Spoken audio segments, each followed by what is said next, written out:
Welcome on back. Time now 6:43 in your Capital Watch. Over the weekend, Vice President J.D. Vance was in Switzerland meeting with mediators and the Iranian delegation. Talks come at the beginning of the 60-day negotiating window for the U.S. and Iran with the intent to strike a final peace deal. Let's go live to Scripps News Group Washington correspondent Stephanie Liebergen. And Stephanie, what have been the key points of negotiation, and has any progress been made?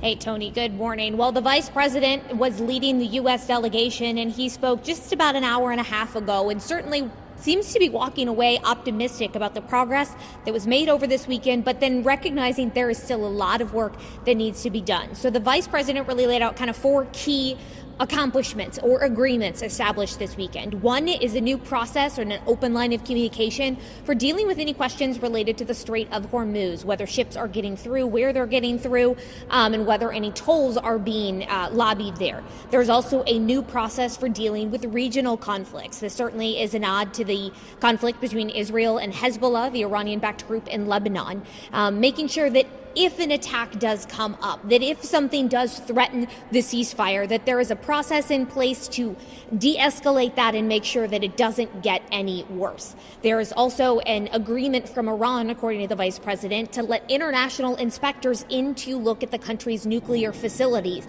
Iran hasn't confirmed that, but that is certainly something, as the VP put it, is a big win for America and the United States. And then the vice president said there's also agreements on what the expectations are for the technical talks going forward. It appears the VP is heading back to the U.S. today. He quipped that he can't just stay in Switzerland for the next 60 days while these talks are ongoing, but other people representing the U.S. and representing Iran will continue technical talks all this week in Switzerland, even though the high-level talks have wrapped up, at least for the first round, Tony. So there's another key issue that the Iranians have been pointing to, which is the release of frozen assets, billions of dollars worth. The vice president was asked about that this morning as well, and he really stressed that it is an if those Iranian assets are released. He said that there was an idea prompted by Jared Kushner, the president's son-in-law, and agreed to by the Qataris, that there would be a Qatari and U.S. approval process for how those released funds might be used. And the vice president said there was an agreement to, if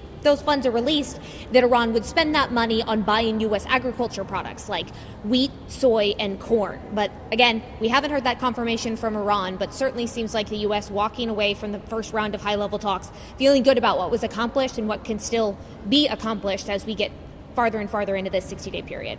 Quite a bit to track. We appreciate the updates. That was Stephanie Liebergen live in D.C., bringing it back here to Colorado.